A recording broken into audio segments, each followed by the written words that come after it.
Okay, guys, we are back. This is Malibu Kitchen. We are back with the dragon tail. I washed the dragon tail off. The dragon kale. I'm sorry about that. I washed the dragon kale off. And if you get some of the kale that looks like this, what I do, I just either peel it off or you can chop it off. I'm very picky about how my food look, which I know is sad, but that's just me. Somebody would probably just leave it on, like, oh, what the heck, is just a little bit.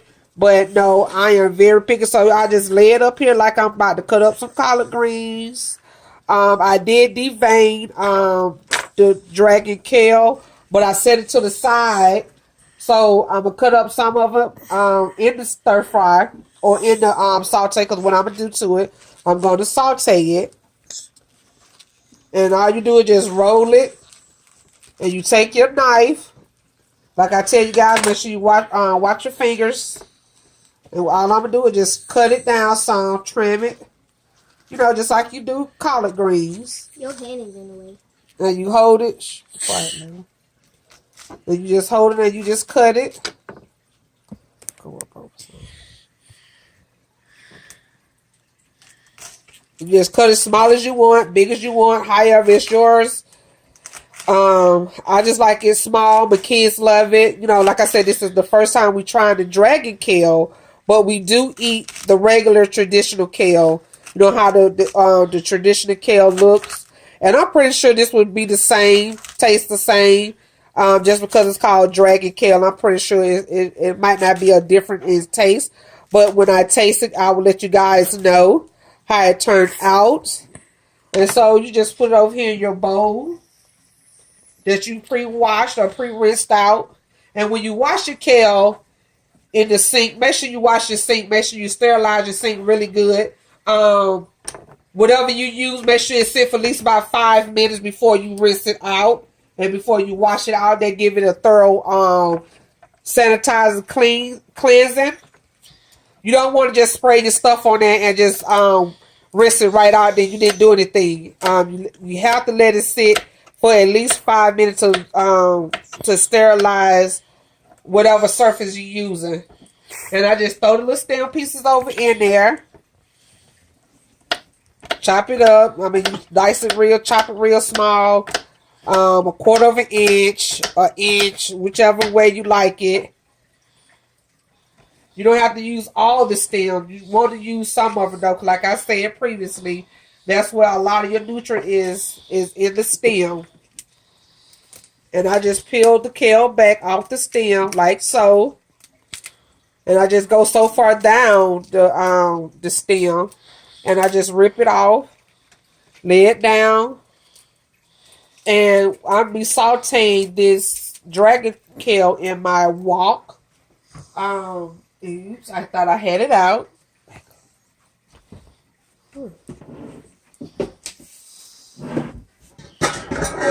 This is called a wok. It's deep and it really sautees your vegetables and stuff really nice. So, come over here and rinse it out. I mean, you wash the dish, you trust your dishes. Hey, I just still rinse. Even though I washed it real good, I still just rinse my dishes. You just never know. So you turn the stove on medium high heat. Some people put olive oil in. Some people put coconut oil in, whichever you prefer. I'm going to be using olive oil.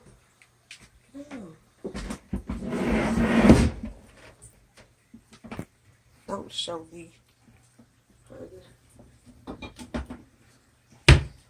I'm going to be using this extra virgin organic olive oil.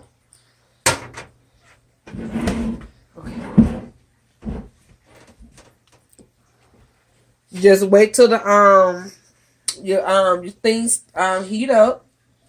Your wok, whatever you're gonna use, you can use a wok, you can use a skillet, use your traditional skillet, whichever one you prefer. I prefer to use the wok, and then the wok just holds a lot more. I have a big family, so then once that gets heated, I'm just taking me a little nap and just wash the extra water out. It's just taking too long. And just drizzle a couple of spoons of oil in it, not too much. And you want the oil to, you know, spread oil around. You want the oil to get really hot, or fairly hot. And then I pre-diced up me some onions and garlic here.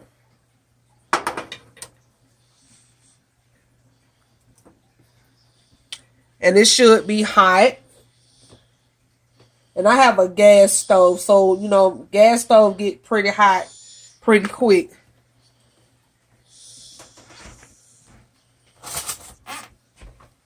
Get you a wooden spoon. Make sure you put all your goodies in there, because it's bell pepper and your onion and your garlic is really good. It's the key. It gives your food a really, really nice taste.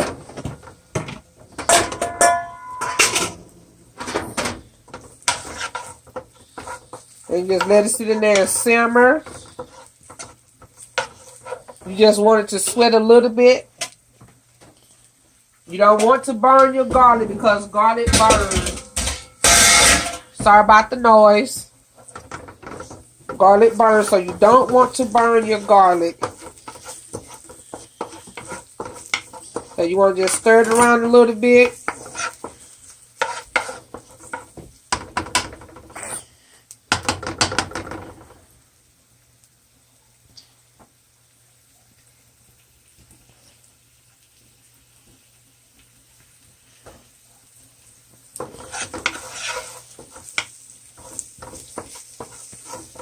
We're just going to let it sweat. We're going to let it come a little translucent.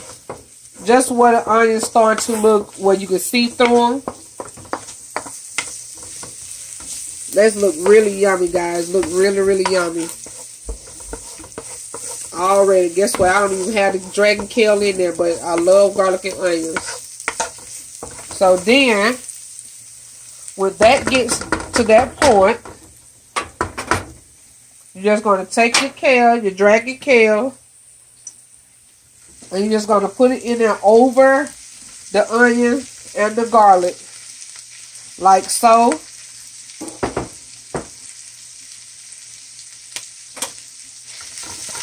And you're just going to stir it up, and once your kale becomes tender, because you want to make sure your kale is cooked really well.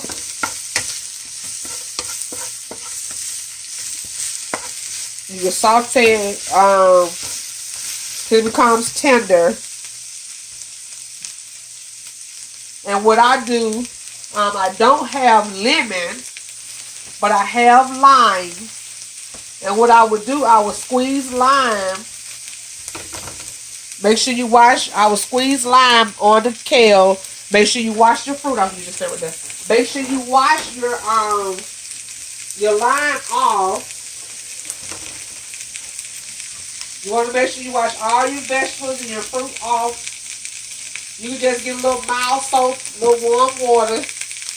Wash it off. You can dry it or you don't have to dry it. And you just cut it in half. You just cut it in half down the middle. You take your lime. My daughter wants to help. I try to have them to help cooking sometimes. So you just take your lime and you just squeeze it over in there, and that's giving a nice flavor with the onions and garlic mixed together. And then I use, just season it lightly, I use pink Himalayan salt. I use garlic powder. And I use a onion powder.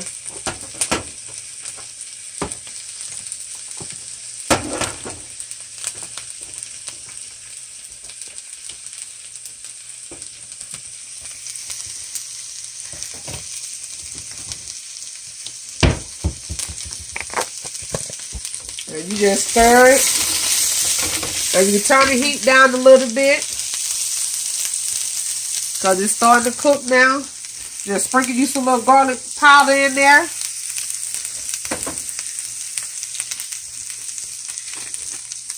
Sprinkle you some little onion powder in there.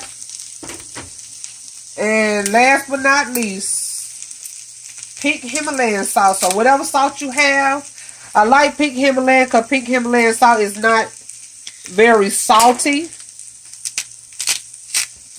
So I have a grinder. Just, you know, grind just a few little times.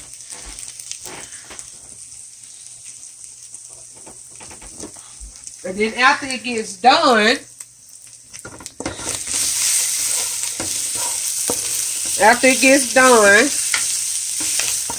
you can just, or after it becomes tender enough for you. Of course, it'll be a lot more in the pan, but I'm just trying to show you guys what I do. There's going to be a lot more kale in there. A lot more kale.